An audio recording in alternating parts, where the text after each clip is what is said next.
Nous sommes heureux et très fiers que Madame le ministre de la Femme, de la Famille et de l'Enfant ait choisi le dispositif de l'université virtuelle pour participer à une visioconférence avec ses pairs.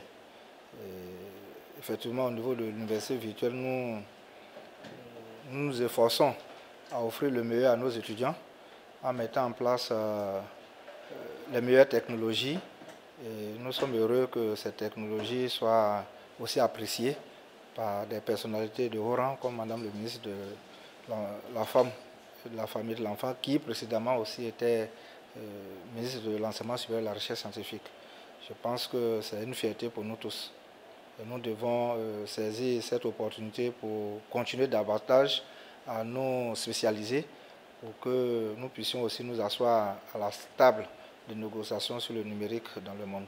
Il y a de cela un an que nous avons adressé un courrier à l'ensemble des présidents des universités, de nos structures d'enseignement supérieur et de recherche scientifique pour porter à leur connaissance que l'université virtuelle disposait d'une salle spécialisée de visioconférence de bon niveau et que cette salle-là, nous la mettons à la disposition de l'ensemble de la communauté universitaire pour qu'ils puissent s'en servir pour faire des visioconférences, participer à des conférences en ligne, des ateliers en ligne, et même faire des soutenances en ligne. Puisque nous avons déjà reçu une équipe doctorale de l'école doctorale de l'INPHB qui a eu à utiliser ces infrastructures pour faire une soutenance de thèse avec des membres du jury qui étaient à l'extérieur.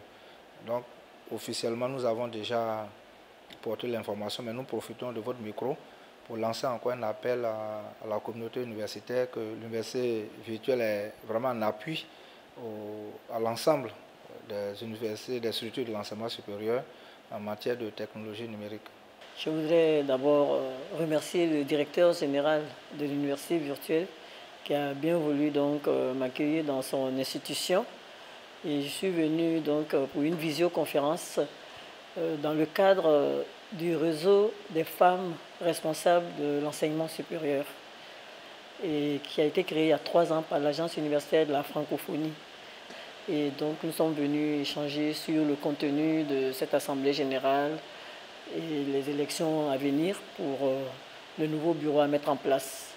Et j'avoue que j'ai été d'abord très impressionnée par ce que j'ai trouvé à l'université virtuelle de Côte d'Ivoire et très heureuse de voir l'évolution au niveau du bâtiment. On voit qu'il y a eu beaucoup d'efforts, de réhabilitation et d'équipement. Et surtout, ma visioconférence s'est passée dans des conditions très agréables.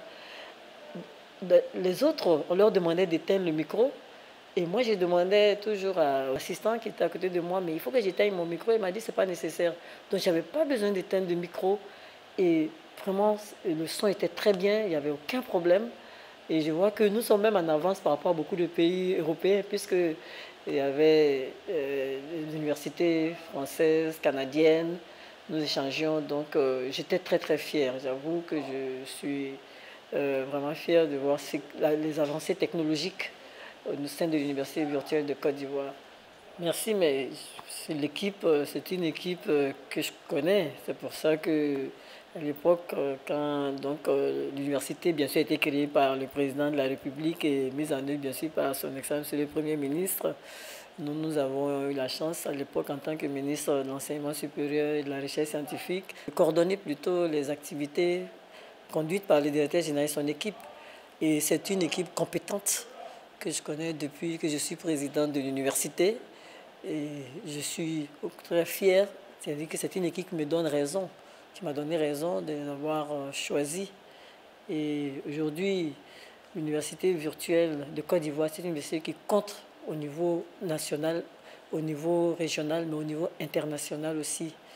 Et quand il y a des réunions, il y a eu des réunions où les universités virtuelles ont été présentées et la Côte d'Ivoire, je crois, était en tête de peloton dans les acquis, dans tout ce qui est fait au niveau de mise en ligne de cours, au niveau même des examens qui sont faits à distance et tout. Donc vraiment, Personnellement, je suis vraiment fier de cette université et c'est la même chose, hein, le nouveau ministre, le ministre Mabry, il en est également très content et je crois que donc les choses sont bien parties pour l'Université virtuelle de Côte d'Ivoire. D'ailleurs, le secrétaire général du CAMES était de passage ici, il m'a fait le compte rendu, il est très content. Il a dit que à l'Assemblée générale du CAMES, l'Université virtuelle sera présentée pour que les recteurs des 17 pays du CAMES voient l'avancée de l'Université virtuelle de Côte d'Ivoire.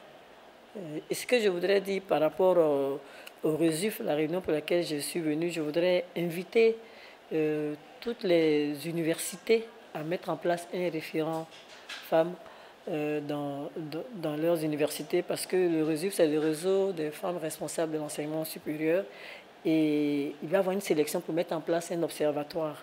Et je souhaiterais vraiment, bien sûr avec l'appui du ministre de l'Enseignement supérieur et de la Recherche scientifique, qu'une université de Côte d'Ivoire, pourquoi pas l'Université virtuelle de Côte d'Ivoire, puisse abriter cet observatoire.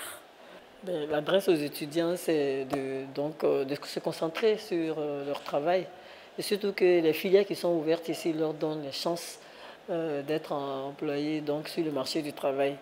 Donc c'est à eux d'être performants et ils ont des enseignants performants, ils ont un personnel administratif compétent et donc c'est à eux de jouer.